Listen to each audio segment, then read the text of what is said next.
Mongols are going to look to set up for an ambush, but at contact, they're just kind of backing off, don't want to take too much of a risk. And it seems like, to me, there's a little bit of hesitancy around this alternative route.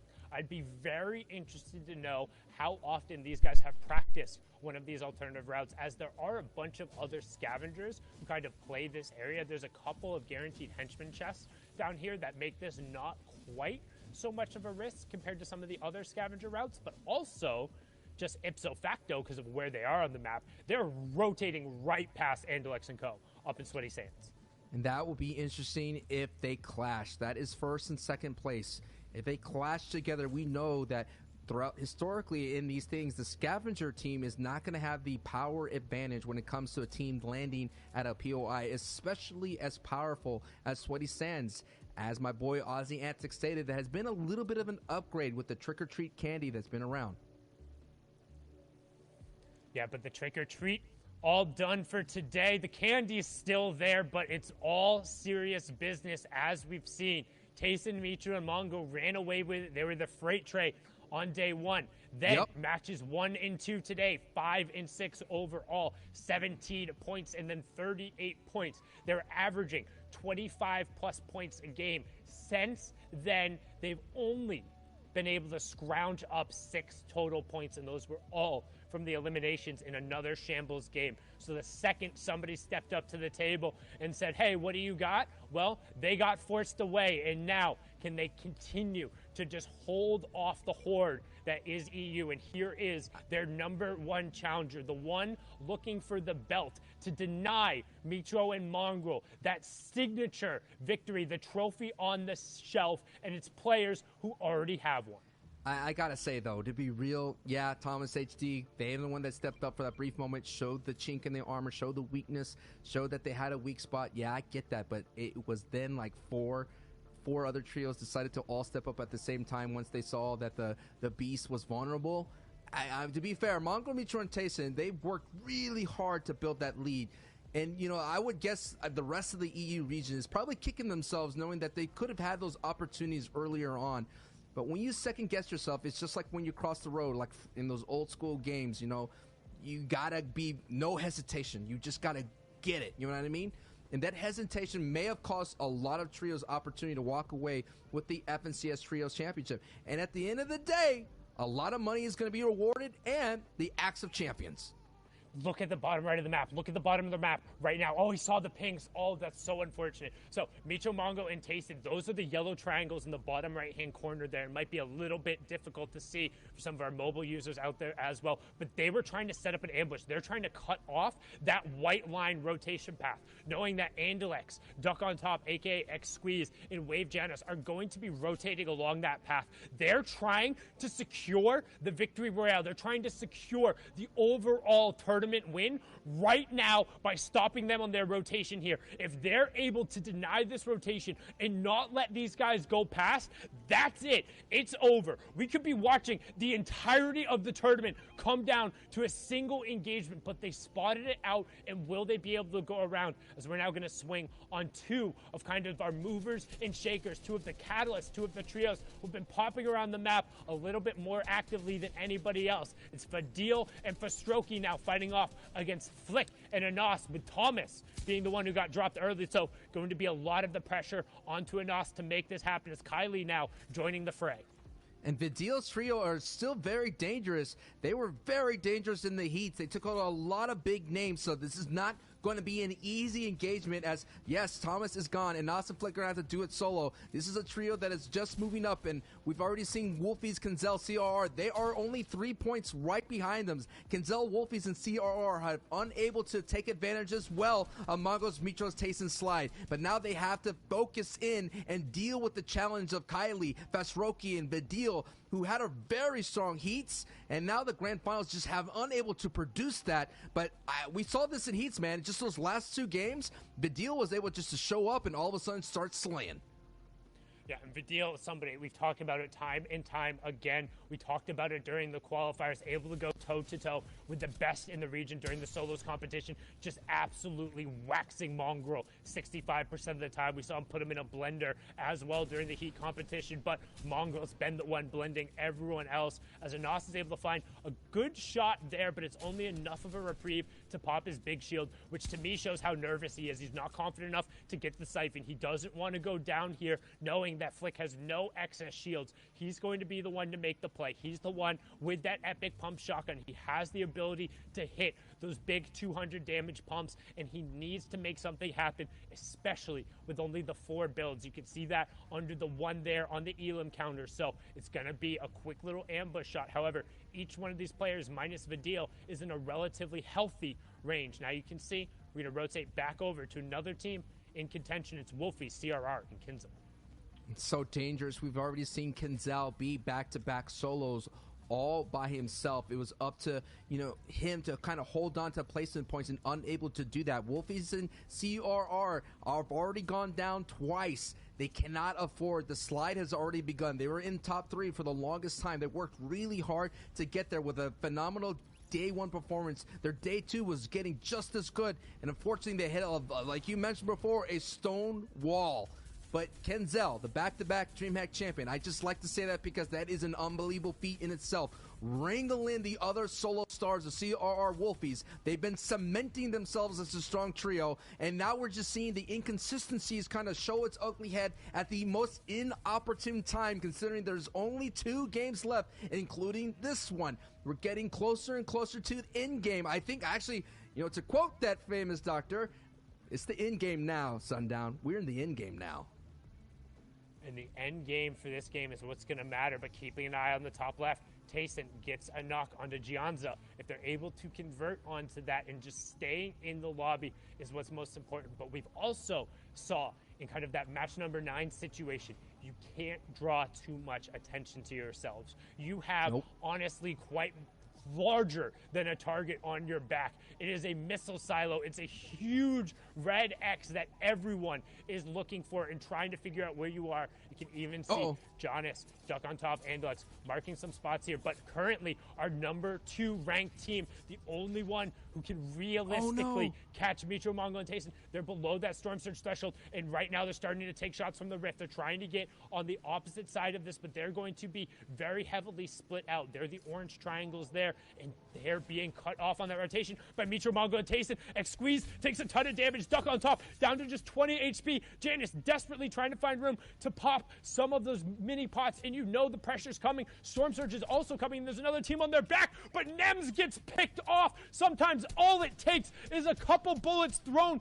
in the right direction, and Nems going down there might have been that pivotal moment. The key thing, you're throwing a lifeline into the tournament, and it was Nems to push them above the Storm Surge. The 2 tags coming through. Andalex trying to snipe his teammates out with the bandage cannon, chucking slurp fishes. This is desperation defined from our second place team right now. Mongrel and Co. finally getting the conversion onto their first elimination, but they cannot go down here. They have to make this rotation, and it seems like it's almost too early in the game for this pivotal of an opportunity. But looking back in the storm, it's Mongrel and Mitro. They're the ones who got bogged down in the storm. They recognized that and got out of dodge. What a great rotation from Andalex, Janice, and X-Squeeze to get out of there. And now Tayson, Mitro, and Mongo are in the same situation we talked about, desperately having to avoid. They're in the zone, and they're stuck. You can't all go down here. They have to find these Elans and the siphons. There's no white heals. There's no campfires. They don't have a fishing rod to hit the double pool right there. As long as Doko doesn't give them the siphon, they're going to go down for what will be the 4th game here. Mitro gets the siphon ticked over. He's going to be on his feet. Tayson is down. The Elam will finally come through, but they have such a long run, and the 2 points isn't going to be enough, as we already saw the second place team rotate ahead of them. This is the intensity that we're witnessing right here. The tournament is at stake on this rotation. Tayson, Mitro, and Mongrel, who have had a huge lead, now only sit with easily a victory royale from Andelix Yanis and Xwiz could take that lead away, and Tayson, their in-game leader, is down. It's all up to Mongo and Mitro to hold on, and at the other side of this rotation is this, and they're being gatekeep. This is an opportunity to be sighting out as well. Yanis is in trouble, only down to 1 mini. Oh my goodness, Sundown, as Mitro gets knocked as well. Yeah, Mitro going down on the side. Xwiz knocked. Andalex knocked. Janice, if there was ever a time for heroics, it's now. And Lenouf said, we're going to close the door for them. It's going to come down to the final match with an 18-point lead on second place. All of a sudden now, the teams 3rd through 8th. You know what, Sancho? You smell that? Smells like an opportunity. You know what? Meat's back on the menu, boys, as the top 2 teams fall outside of the placement points. And now, for what feels like the first time in a while, the European Horde can raise its head. They can kick open that door and announce their presence going into the final match. Absolutely. For the first time in forever, we might see someone new, and I'm so excited that it's literally going to come down to Game 12.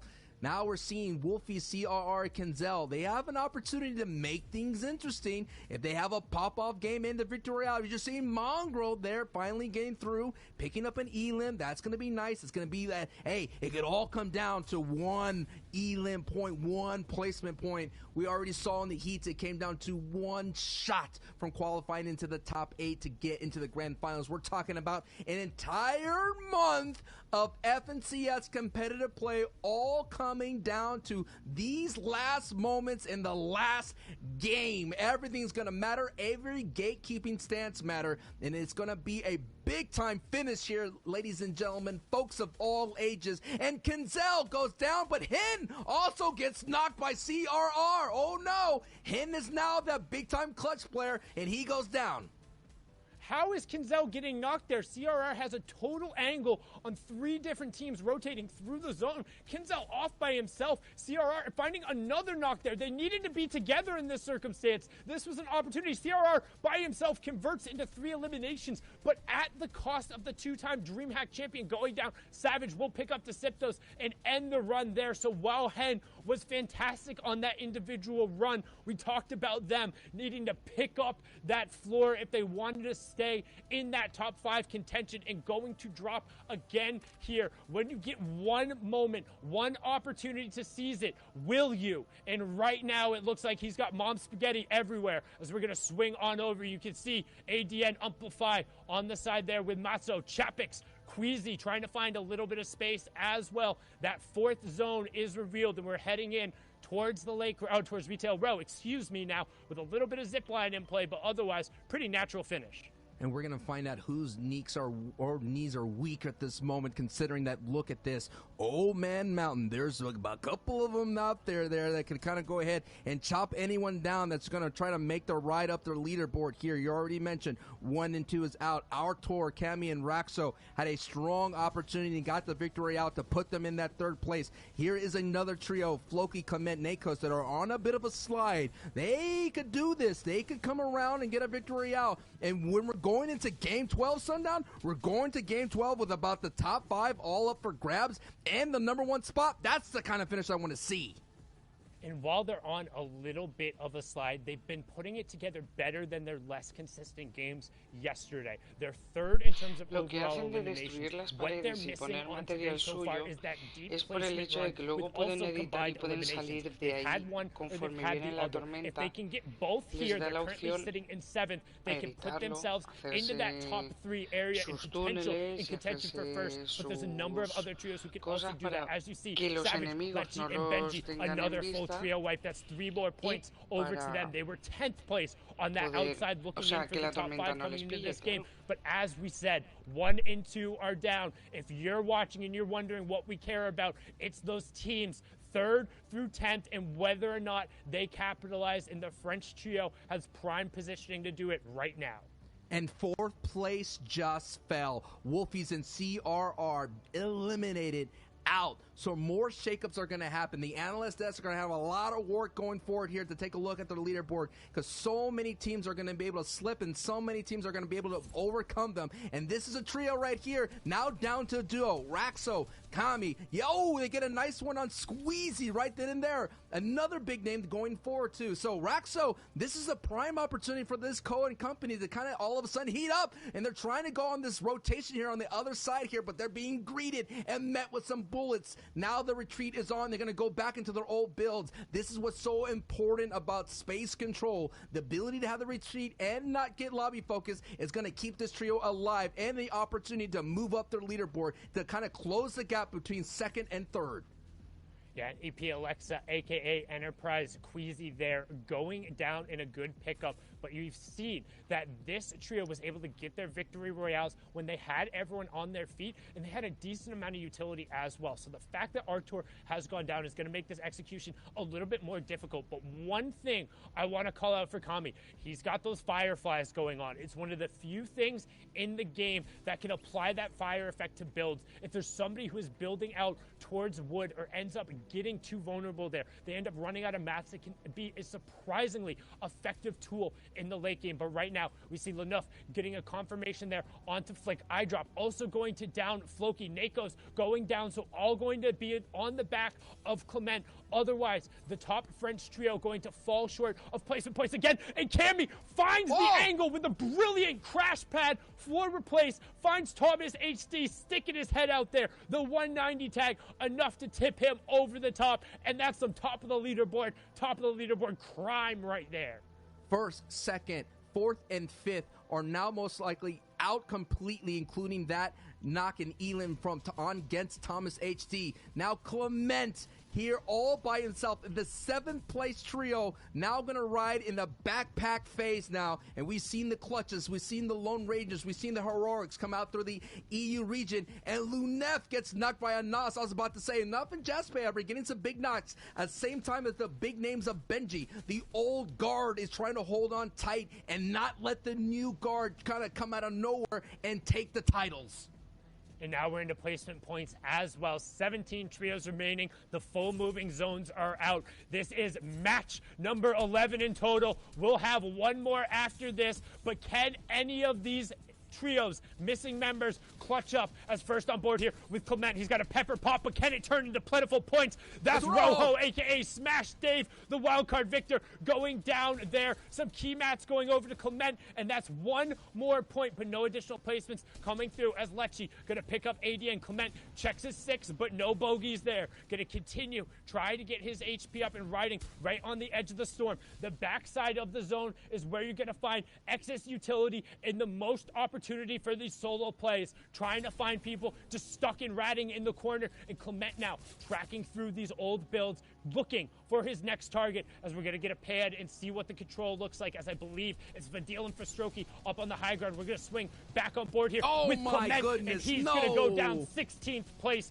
One extra placement point coming through, but they're beginning to drop like flies as Anas gets Nate as well. That was Karma who's able to pick up Clement, and the trios are beginning to tick over as we have a new name up on height. New names in the zone is going to go back into old builds. So that's going to be a little bit of opportunity, more box fighting, more chaos down below. And of course, height is going to have the ability to maintain a little bit longer. They're not going to be able to get the E-limbs because it's going to go through these old builds, but still, holding on to height is so strong because now we are in the placement points. Top 11 trios here alive, and Andretta, Lewis, and Flois are one of those top teams sitting at the top 5. They could totally make a move right here. They've been quietly doing it throughout the entire time, and this is a strong opportunity to do it with a loud statement going into the last game here. This is game 11. We still got one more, folks, and Anas picks up an Elam on pink. Yeah, Anas and Savage still on their feet, but right now, Flois, Louis, and Andrata running the low ground. No eliminations, but plenty of control in 6 chug splashes as well. They're going to find Karma there. That's M10 Sniper God getting taken down. You can see Remix still raining down shots from the high ground. They're going to be more than fine up there. No contention necessarily coming out, but a late shockwave could be in play. We're going to hop on board the 2-time and last match winner, Roscoe, looking for a little bit of space. He finds a huge shot. He needs the siphon, though. He has to get the siphon, and he doesn't get it. He goes down too late as the crash pad blocked his way out, and we talk about it. Sometimes it's the matter of moments, but pure seconds there denies Roscoe the opportunity to clutch up, as now we're going to hop on board with the World Cup Week 10 qualifier himself, or Week 9 qualifier, Andretta, who's doing it all himself on the low ground. First a 90 tag, finds a good replacement, then a 100 tag, second good replacement there, snag, gonna fall to the Storm. 13 players remaining as we head in towards our Tar 6. Steelix also gonna fall to the Storm there. Once those conversions over, he should have top 5 and a little bit more room to work with. Here it is, Andretta being the ultimate maverick right now. Ooh, with the big time hit. Let's go, Andretta, one of the top slayers in the grand finals for the EU, showing why he has been racking up, but now this is an opportunity to actually put in some big time points here in placement. It's a top 3 situation. We have the full trio. We have Benji and Savage here. It's a 2v3 now for these last moments here, going into game 11. Can Benji Savage, this will be big. This will give him the big opportunity. But they have to go up the mountain, and down goes Lecce here. The remakes and Co are holding on. They get down Benji as well. Sean Squint here is going to be a strong opportunity. A game 11 finish. There it is. Remakes and Co with the victory royale. 35 points coming across there, and that's their majority on the day, but it's going to push them closer in contention to the money there. But going into the last match, we got to take a look at what the leaderboard looks like and what's up for grabs. Zeke and Co, take it away. Gentlemen, thank you guys so much. You're on fire right now. These games are closer